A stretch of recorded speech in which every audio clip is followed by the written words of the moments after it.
Good morning. આજે છે વરસાવિત્રીનું વ્રત, તો મેં ફટાફટ ઉઠી અને કામ પૂરા કર્યા. પછી સિંગોરાની રાબ પીધી અને જોયું તો ઋષિ પાછું સવારમાં ગાડી લઈને બેસી ગયો હતો. તો મેં ગઈને નાહી લીધું, કામ પૂરા કર્યા અને મારી મહેંદીનો કલર જો કંઈ વધારે જ સારો આવ્યો છે. એટલે પગ બી કેટલાક સારા લાગે છે, મને ખબર નહીં, આજે મારો પગ ને હાથ બહુ સારા લાગે છે.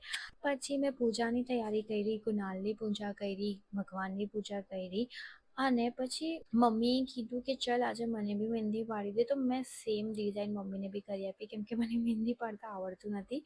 અને પાછો વીજી જમીને બેસી ગયો તો એની ગાડી બનાવવા, પણ એને સારું એવું કામ પૂરું કરી દીધું છે. એટલી વારમાં પછી મને ભૂખ લાગી તો મેં મેંગો કાપીને ખાધી અને બપોર સૂઈ ગઈ હતી, કેમ કે ભૂખ નહીં લાગવી જોઈએ. અને પછી મેં ને કુકી સાંજે વોક પર ચાલ્યા ગયા. વેધર એટલું સારું હતું ને યાર, આ ભગવાનના નામ પર આ લોકો એટલું ગંદુ કરે એટલે મેં પૂજા કરવાની જાઉં. એટલું ખરાબ મંદિરની હાલત કરે, આવી રીતે રસ્તામાં કશે બી પૂજા કરે એવું નહીં ચાલે યાર, પ્લીઝ સમજો જરા. આપણને જે રીતે ગંદુ વસ્તુ નહીં ગમે એવી રીતે ભગવાનને પણ નહીં ગમતો હોય, તો પ્લીઝ જરા ક્લીન રાખો અને પછી પૂજા કરો.